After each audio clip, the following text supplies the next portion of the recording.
kutenda Mwari mangwanani ano tatenderwa kuti tinzwe izwi raMwari. Mwari vataure muupenyu hwedu.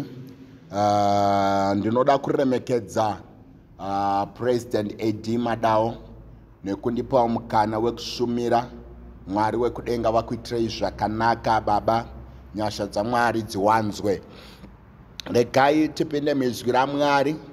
Mwari wamasimba wose vatiitire zvakanaka. Ndiri kugamuchira wese ari kundinzwa akanditeerera mangwanani ano. Musoro weshoko wadonhedzerwa naMwari mukati muupenyu hwangu unoti hazvirambi zvakadaro.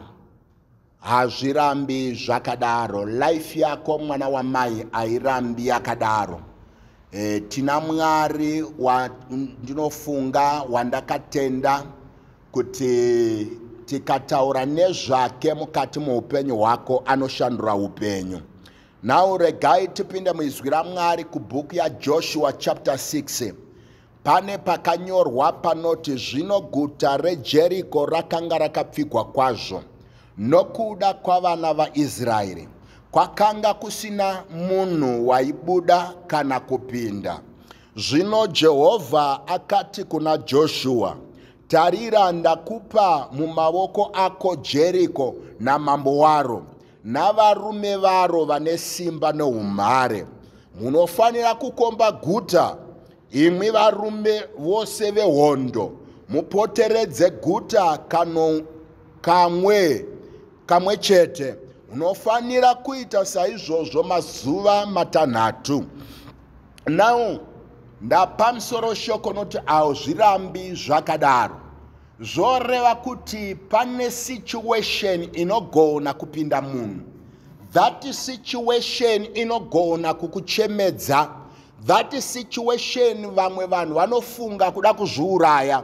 Vamwe vanhu vanongoti ndakungoraramawo ndiri panyika. Ndo zvandakapiwa naMwari. But haizi favorable situation. Handizvo zvawakasikirwa naMwari. Bible shoko raMwari rinoti nokuti ndinoziva ndangariro dzandinadzo pamusoro poupenyu hwako. Ndangariro dzisati dziri dzekuti uparadzwe, but uve nemugumo une tariro. Rega ndikutaurire mwana wamai, mangwanani ano tina Mwari vane ndangariro dzakanaka pamusoro poupenyu hwako. Ndosaka vadonhedzera shoko rinoti hazvirambi zvakadaro. Chirega kufunga kuda kuzviuraya. Chirega kufunga kungoti wakungoraramawo nje. Ndauya kuzokudza iwe wakadzingwa navabereki, iwe wakadzingwa nehama, iwe wakadzingwa navanhu, wakarambwa navanhu. Rega ndikutaura ndichiti hazvirambi zvakadaro. Ukada kutarisa pataverenga panoti zvino guta reJeriko, pari kutanga kuintroducwa guta reJeriko namapfigirwo arakanga rakaitwa. Zvoreva kuti vanhu vakanga vari muJeriko vaiti tapedza neJeriko, tapedza nemaIsraelites. Hakuna achapinda kuya kuzoti disturba. Hakuna achapinda kuya kuzotora pfuma yedu. Hakuna achapinda kuya kuzokanganisa upenyu hwedu.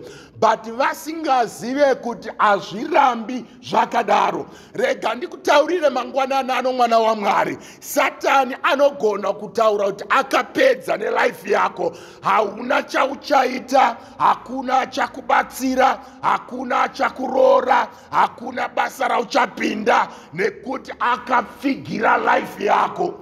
Muzita raJesu. Amen. Now ndoda kuti undinzwisise zvakanaka.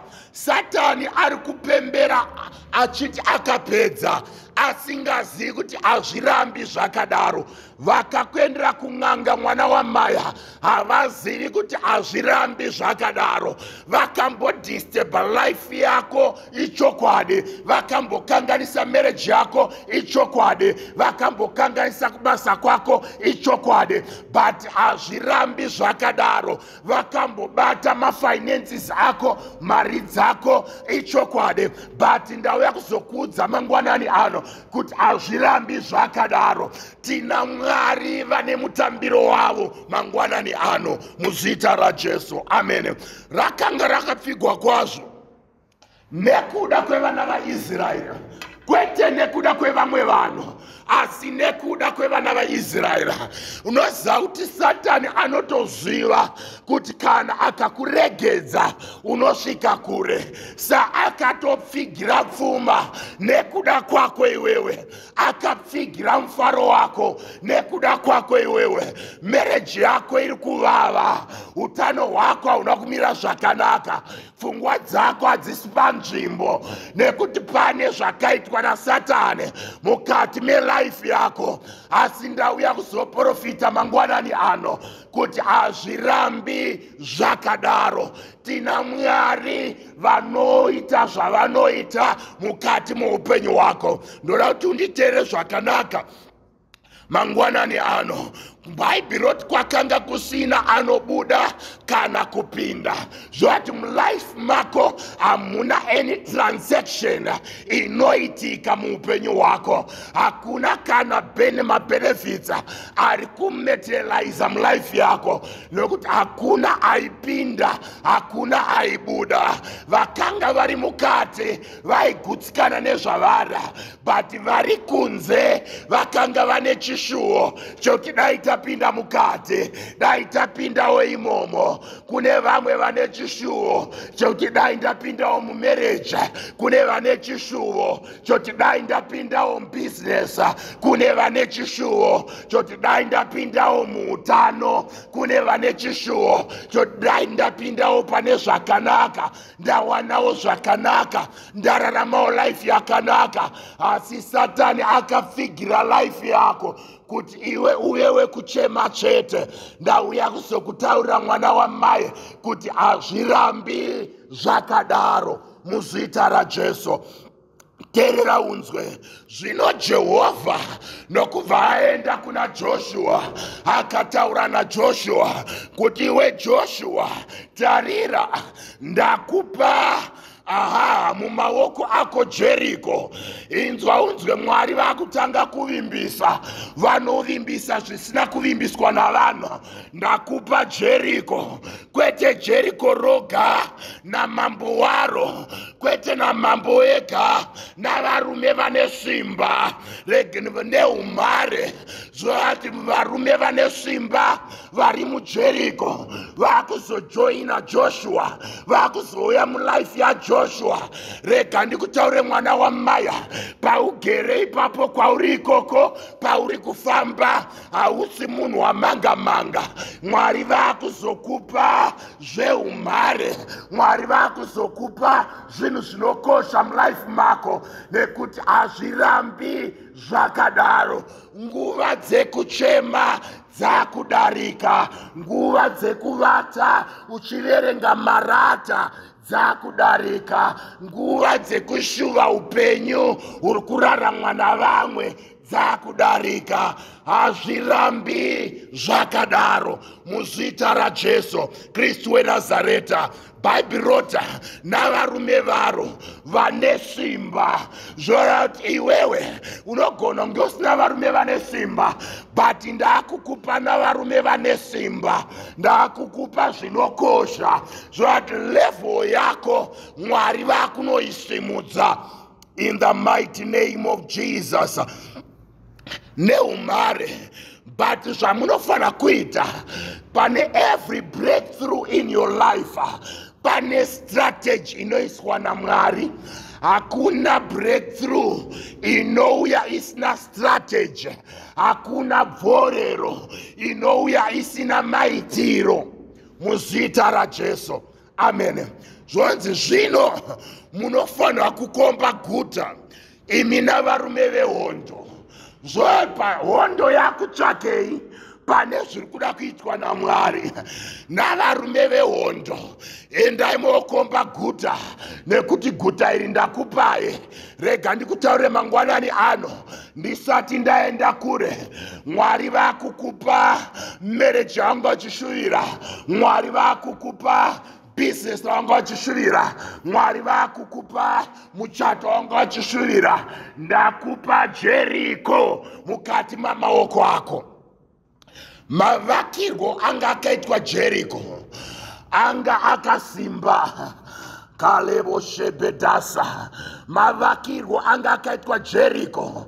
Rega ndikutaure mwana wa Maya, waiti ukaritarira, waiti apa hapana chinobuda apa nekuda kwemavakirwo aro. Rega ndikutaure situation yako, kana ukaitarisa unoti hapana chinobuda apa. Marriage yako ukaitarisa unoti hapasisina chinobuda. Tine vanhu varasikirwa netariro nekuda kwemaomero akaita zvino mukati muupenyu hwavo. But ndauya nemeseji imwe chete yekuti hazvirambi zvakadaro, zvinochinja chete kana Mwari vada havo, kana Mwari vapindira. Mwana wamai zvinochinja, zviri kuzochinja manje nezita raJesu Kristu weNazareta. Imi navarume vese vehondo, mupoteredze guta kanomwe. Munofana kuita izvozvo mazuva matanhatu. Pane zvinofana kuitwa nemunhu anonamata kuti agone kuwana breakthrough yake. Rega ndikutaura kuti kuteerera kunokunda chibayiro. Iko kuteerera kunokusvitsa pamunana wako. Iko kuteerera kunokusvitsa pabreakthrough yako. Varume ava vakateerera vakati zvataurwa naMwari takuita.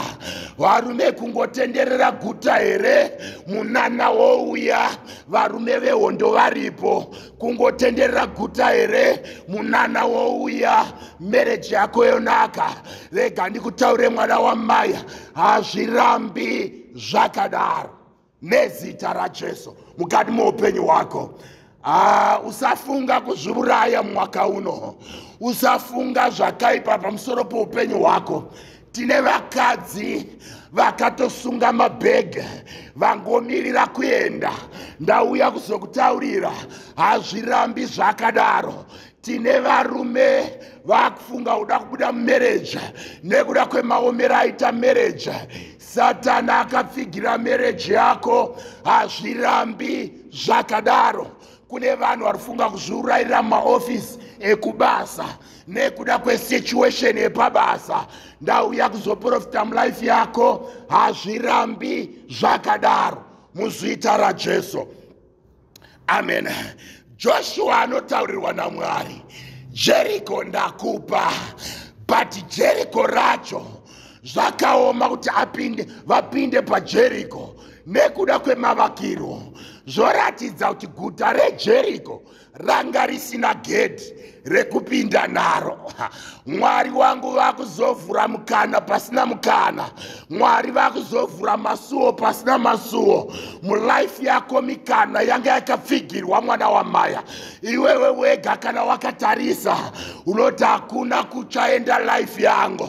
Asi ndauya kuzokutaurira kuti hazvirambi zvakadaro nezita raJesu Kristu weNazareta. Regai ndinamate nemunhu wese anga achindinzwa. Mwari wekudenga vakuitirei zvakanaka muzita raKristu Jesu weNazareta. Baba, ndinokutendai panguva ino nekuda kwemukana uno. Ndinotaura nyasha dzinobvisa vana venyu pamasituations ekuzviuraya, dzinobvisa vana venyu mumasituations ekutakura mabhegi kubuda mumarriage. Mwari wamasimba ose, chibatai varume, chibatai vakadzi, chibatai vakomana navasikana. Ngavawanirwe nyasha pamberi pechigaro chenyu muzita raJesu. Amen. Ndinoitwa Pastor Lakama,